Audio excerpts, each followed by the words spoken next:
नमस्कार अंकल जी। सबसे पहले हमारे दर्शकों को आप अपना इंटरव्यू दे दीजिए। नाम क्या है आपका? मेरा नाम है समरथ सिंह चौधरी। अच्छा, पद कौन सा आप पे आप खड़े हुए हैं? मेरी पुत्र वधू सरपंच पद के लिए उम्मीदवार है। अच्छा, उम्मीदवार है। जैसा आपकी पुत्र वधू है तो किन मुद्दों को लेकर हम आप सरपंच पद पे खड़े हुए हो? गांव में क्या विकास के लिए आप? सबसे बड़े मुद्दे तो हैं सफाई, सुरक्षा, स्वास्थ्य और शिक्षा। स्वास्थ्य शिक्षा लगातार केंद्र सरकार या राज्य सरकार हो बड़े बड़े ये जोर देती है कि महिला शिक्षित करो, महिला सुरक्षा करो या स्वास्थ्य पे ध्यान दो, बीमारी ना फैल पाए, साफ सफाई रहे। और डेंगू मलेरिया लगातार दिल्ली में अभी चल रहे हैं। और सबसे पहले आप ये बताइए, शिक्षा जगत में आप सरपंच चुने जाते हो गांव की तरफ से, तो क्या करोगे? सबसे पहले जो हमारे यहाँ स्कूल हैं उनकी देखभाल करेंगे। वहाँ देखेंगे जिस सब्जेक्ट के अध्यापक की कमी है वहाँ उस अध्यापक की नियुक्ति कराएंगे। और देखेंगे कि स्कूल में शिक्षक समय पर आते हैं या नहीं आते और वो किस तरह से पढ़ाते हैं। अगर नहीं पढ़ाते तो उनसे अनुरोध करेंगे कि आप बच्चों को अच्छी तरह शिक्षा दें। नंबर 1 बात। नंबर 2 बात, हमारा गांव बहुत बड़ा गांव है। हमारे गांव की सीमाएं 13 गाँवों से लगती हैं। तो जो लोग जहाँ यहाँ की जो बच्चियाँ हैं 13 गाँवों की, वो हमारे गांव में पढ़ने के लिए आती हैं। हमारे यहाँ एक महिला कॉलेज होना चाहिए। महिला कॉलेज 13 गांव की सीमा आपके गांव से लगती है और महिला कॉलेज होना चाहिए। हाँ, महिला तो काफी जनसंख्या होगी जो बच्चे बच्चियां पढ़ने आते हैं। हाँ, बहुत जनसंख्या है। हजारों में बच्चियाँ पढ़ते हैं। हमारे यहाँ एक महिला कॉलेज की विशेष आवश्यकता है। अगर हम सरपंच पर नियुक्त किए गए तो हम सरकार से अनुरोध करेंगे कि हमारे गांव में एक महिला कॉलेज होनी चाहिए।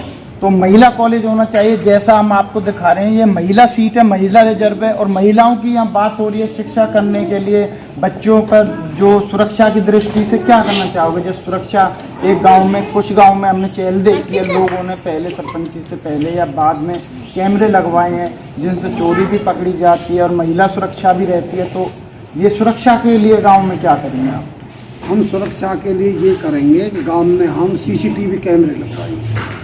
सीसीटीवी कैमरे लगवाएंगे और गांव में हम घूम के शाम के टाइम भी ये देखेंगे कि बच्चे अपराध जगत यहाँ बहुत फैला हुआ है। क्यों?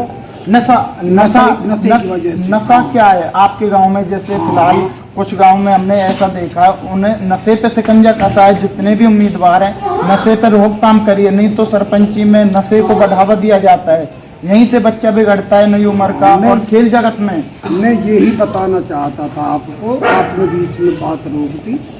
देखिए, यहाँ जब भी सरपंची का चुनाव होता है 5 साल में, अब की बार तो 7 साल में हो रहा है, 2 साल बढ़ा दिए सरकार ने किसी मजबूरी से। पता नहीं मजबूरी क्या रही है, कोरोना रही है या और कोई मजबूरी सरकार की रही होगी, लेकिन ये हर 5 साल के बाद चुनाव होते हैं। और अब तक जितने सरपंच चुने जाते थे 4-5 योजनाओं से नशे पर बहुत ज़्यादा बल दिया जाता है। छोटे छोटे बच्चों से शराब सप्लाई कराई जाती है वोट बटोरने के लिए। अगर अब की बार हमें ये चौकीदारी का पद मिला तो सबसे पहले हम ये देखेंगे कि उन बच्चों को सही लाइन पर किस तरह लाया जाए। उसे लाने के लिए हमारे पास एक योजना है। हम गांव में एक अच्छा स्टेडियम बनवाएंगे और स्टेडियम में उन्हें हम खेल कूद में बढ़ावा देंगे। उनके घर वालों से कहेंगे कि अगर ये खेल कूद में हिस्सा लेंगे तो इन्हें सरकारी नौकरी में भी अच्छी भागीदारी रहेगी। और जो बच्चा खेल कूद पर ध्यान देगा वो नशे की हालत से दूर हो जाएगा।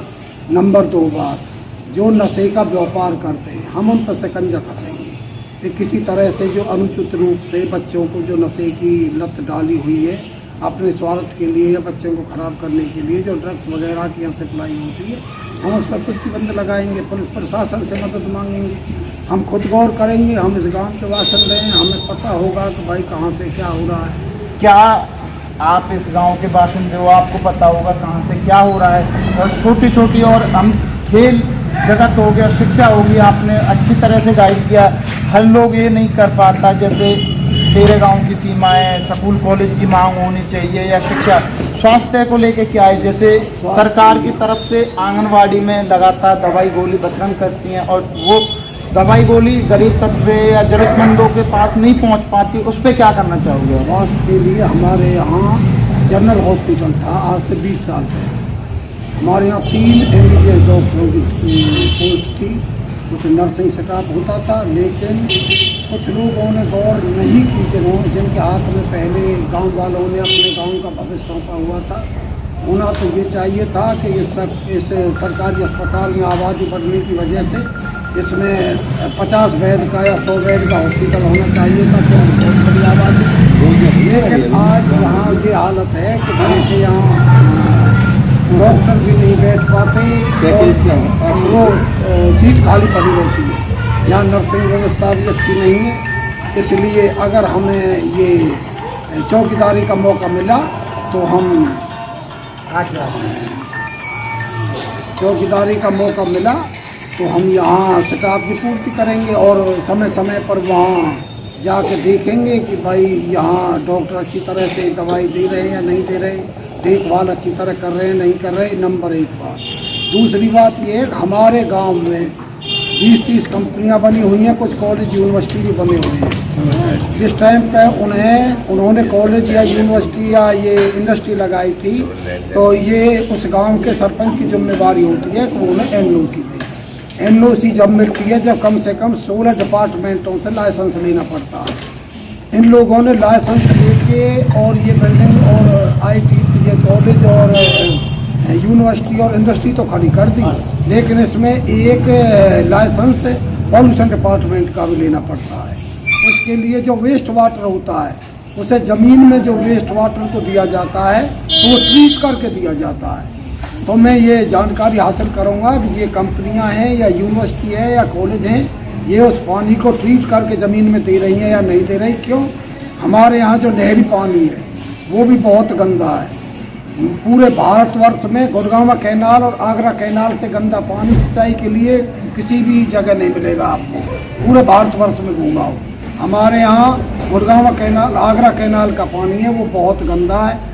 इधर हमारी ज़मीन में गंदा पानी अगर इन लोगों ने दिया हुआ होगा तो हमारा नीचे का पानी और ऊपर का पानी सारा खराब हो जाएगा और हमारे यहाँ सैकड़ों लोग कैंसर से मौत हो चुकी है और सैकड़ों लोग हमारे गांव के कैंसर के बीमार हैं। तो सबसे पहले मैं ये चाहूँगा कि हमारे यहाँ का जल और हमारे यहाँ की वायु तो बिल्कुल शुद्ध हो, जिससे कि यहाँ बीमारियाँ ना फैलें। यहाँ पे जो उम्मीदवार हैं उनकी हस्बैंड है, उनसे बात कर लेते हैं। तो भाई साहब थोड़े हमारे दर्शकों के लिए पहले अपना परिचय दे दीजिए। मेरा नाम डॉक्टर बादल सिंह है, मैं समर सिंह चौहान का लड़का हूँ। मैं यहाँ के उम्मीदवार इनसे कहते हैं कि बात रहेगी इनके बातें वीर नारायण प्रताप कैसे रहती है वहाँ तो जाके चले लेंगे। वीर शिक्षित उम्मीदवार को मौका दिया है, पढ़े लिखे वीर नारायण तो कहीं ना पता ना कैसे काम करेगी, बिल्कुल गाँव की साफ सफाई का पूरा ध्यान रखेगी, गांव को पॉल्यूशन फ्री करेंगे, एनवायरनमेंट बनाएंगे, गांव पर की सड़कें करवाएंगे, लाइट लगवाएंगे। और हमारे यहाँ पे एक चैरिटी हॉस्पिटल बनाने की भी योजना मेरी, अगर हमें भगवान ने मौका दिया तो हम अपने पैसों से एक चैरिटी का हॉस्पिटल बनवाएंगे यहाँ पे, जिसमें हम सारे ऑपरेशन वगैरह सब कुछ करेंगे, सारी फैसिलिटी होंगी, नर्सिंग स्टाफ होगा, MBBS डॉक्टर बैठेगा। अगर हमारी सरकार नहीं सुनेगी तो हम अपने निजी खर्चे से, जैसे मैंने 4-5 हॉस्पिटल बना रखे हैं, एक अपने निजी पैसों से मैं यहाँ पे एक अच्छा डायग्नोस्टिक सेंटर भी बनाऊंगा और एक अच्छा हॉस्पिटल बनाऊंगा, जिससे गांव वाले के ऑपरेशन बिल्कुल रीजनेबल रेट पे वो करेंगे, जितना खर्चा आएगा उनका सिर्फ खर्चे पे काम करेंगे। और जैसे कि आप अभी आए होंगे तो गांव की चारों फिरकी सब कुछ खत्म हो चुकी है, सारी बहुत ज़्यादा गंदगी है, यहाँ गंदगी के ढेर लगे हुए हैं, कूड़े करकट के ढेर लगे हुए हैं। अगर हमें भगवान ने मौका दिया तो सारी सफाई कराई जाएंगी, यहाँ से कूड़े करकट के ढेर हटवाए जाएंगे बिल्कुल, और नालियाँ बिल्कुल पक्की कराई जाएंगी।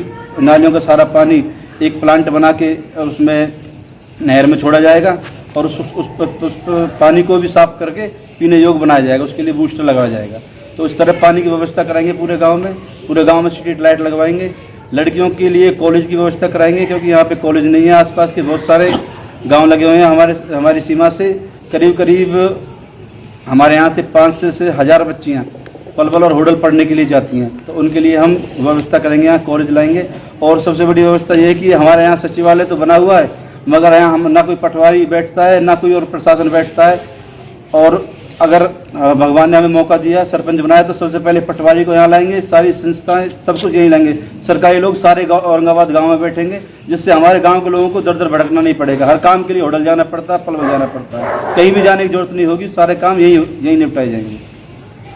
तो लगातार जैसे हम दिखा रहे हैं, जनता से अनुरोध करेंगे कि आपका मत अब की बात तो 7 साल में मौका मिला है, फिर 5 साल में मिलता है, अपने मत को शिक्षित उम्मीदवार पे करें, जिससे आपके गांव का विकास हो, और ज़्यादा से ज़्यादा वोट करें। अपने घर से वोट वाले दिन सबसे पहले वोट करें, और हर उम्मीदवार अपना शिक्षित उम्मीदवार लाएं हर पंचायत में एक, और गांव-गांव जाके हम हर उम्मीदवार से मिलाएंगे।